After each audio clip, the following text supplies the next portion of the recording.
My name is Peter Groot, and I'm an investigator and a person with lived experience. I studied chemistry, and when I'd finished, I did a PhD research on genetics, human genetics, and this all happened in Amsterdam, and I did my PhD, and this was DNA research. And after I did my PhD, for a number of years I worked in the Netherlands Cancer Institute, I worked at Utrecht University, also on genetic projects, and all DNA research, all very fundamental. And this went on to 2004 when I became depressed. And when I became depressed, I also lost my job because I had temporary contracts and they could no longer be extended because otherwise I would have a tenure position. And although there was money for that, they didn't want that. So at that time I was not only depressed but also very unhappy that I lost my job. With hindsight, I think I should be happy about it because it sort of started this whole new career because of the antidepressants. I became interested in how they worked. I still don't know, but I got very interested in it. And I also started a part-time study psychology, which for the most part I finished, not completely. And then I became involved in developing these tapering strips. And that took up more and more of my time, and now for a number of years it's basically the only thing I am doing. This started when I got very depressed in 2004, and I was so depressed. I'd never been so depressed in my life before, so I ended up going to a psychiatrist asking him, is it useful for me to start using antidepressants? This was a question I had earlier in my life, but I always rejected the possibility. So I ended up starting antidepressants, and whether it's the antidepressants or other things that helped me, I think perhaps a lot of things helped me because I started a new study, I did different things, but anyway I gradually recovered, and while recovering I discovered that there were people, or I was myself.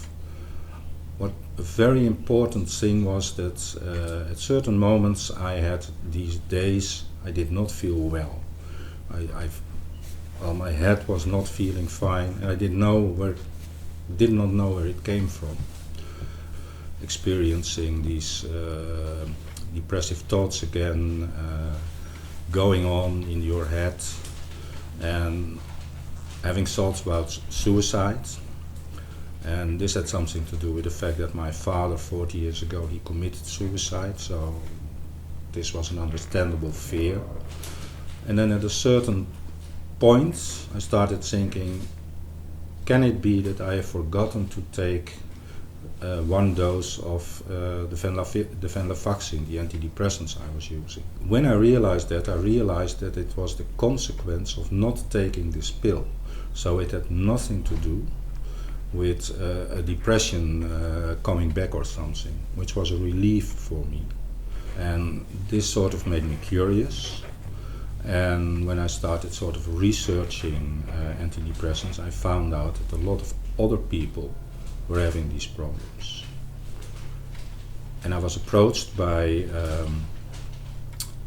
a doctor who is now retired, a general practitioner, and he had written a piece like, we need better guidelines for tapering antidepressants.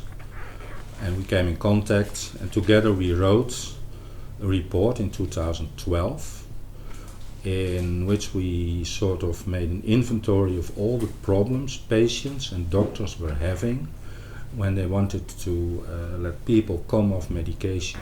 And then I was phoned by the chairman of the not-for-profit foundation Cinderella, and this was an emeritus professor, and he had founded this to do something with medicines the pharmaceutical industry was not interested in, but which could help patients. And he said, we are trying to do what you have written about, and that was the idea to make a strip or whatever it was, to lower the dose of your antidepressant step by step, every day a little bit less. And he said, we will start a project. And then in 2012, I became involved.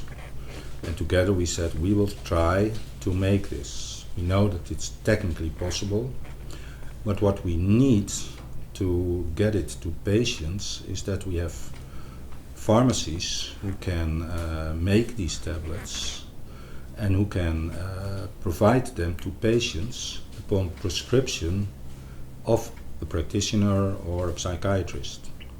So we started looking for a psychiatrist and we found Paul Harder from the Regenboogapotheek in Bavel, and together we developed these tapering strips. That's how things historically have started. And in 2013, the first 2 tapering strips, 1 tapering strips for paroxetine and 1 for venlafaxine, that was our only goal at that time, they became available because these were the 2 most difficult antidepressants to come off for people. And we had no idea that we had to go further than that at that point in time. So that's sort of how it started. In the Netherlands, when in 2013 we made the first 2 tapering strips, we hoped, and we were very naive, that we sort of would have solved the problem. We hoped that in 28 days we could help these people who were struggling to come off paroxetine to taper quickly. That was way too simple because I told you people are different from each other. For one person this may help, but for another person he needs twice that time, or 3 times that time, or 4 times that time. Anyway, and what happened when we made these available, this was not very well known. Doctors didn't know about it, but the patient who had the most problems trying to come off medication, and some of them were really trying and they were fizzling with their own drugs, like making smaller amounts in their kitchen or whatever, and it didn't work. And when they read about this on the internet, because that's how it started in the beginning, they said, oh, but this I understand, this I want. And it were those patients who went to their doctor, and in the beginning doctors were sort of reluctant. They said, I haven't heard from this, I don't want this.